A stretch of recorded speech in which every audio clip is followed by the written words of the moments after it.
اعوذ باللہ من الشیطان اللعین الرجیم بسم اللہ الرحمن الرحیم وبہ نستعین وہو المعین۔ ہماری آپ کے ساتھ گفتگو حضرت سید الاوصیاء امیر المؤمنین علی بن ابی طالب علیہ آلاف و تحیت و ثنا کے فیصلوں کے بارے میں جاری ہے۔ آج جس فیصلے کا میں نے انتخاب کیا ہے آپ کی خدمت میں بیان کرنے کے لیے، در واقع اس فیصلے کو حضرت امیر المؤمنین نے قرآن مجید کی روشنی میں انجام دیا۔ ماجرا کچھ اس طرح سے ہے کہ دوسرے خلیفہ کے زمانے میں حیثم نامی شخص ہے جو خلیفہ کے پاس حاضر ہوتا ہے اور آ کر کہتا ہے کہ میں باقاعدہ غزوات میں جایا کرتا ہوں، جنگوں میں جایا کرتا ہوں۔ 6 ماہ پہلے میں جنگ سے جب واپس آیا اور میں آ کر اپنی ہمسر کے اور اپنی بیوی کے قریب گیا ہوں، 6 ماہ کے بعد مجھے باقاعدہ طور پر ایک بچہ پیدا ہو گیا ہے۔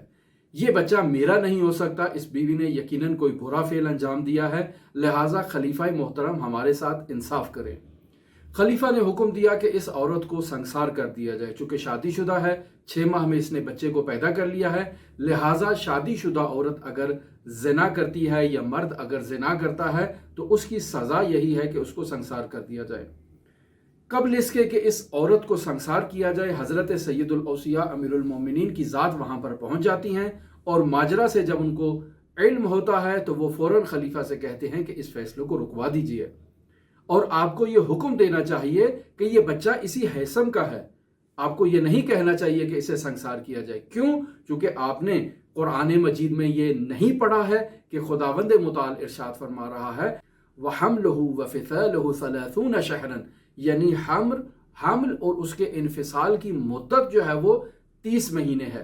اور پھر دوسری جگہ پر خداوند متعال سورہ بقرہ کی آیت نمبر 233 میں ارشاد فرماتا ہے وَالْوَالِدَاتُ يُرْضِعْنَ أَوْلَادَهُنَّ حَوْلَيْنِ كَامِلَيْنِ، یعنی ماؤں کے لیے ضروری ہے کہ وہ اپنے بچوں کو مکمل 2 سال دودھ پلائیں۔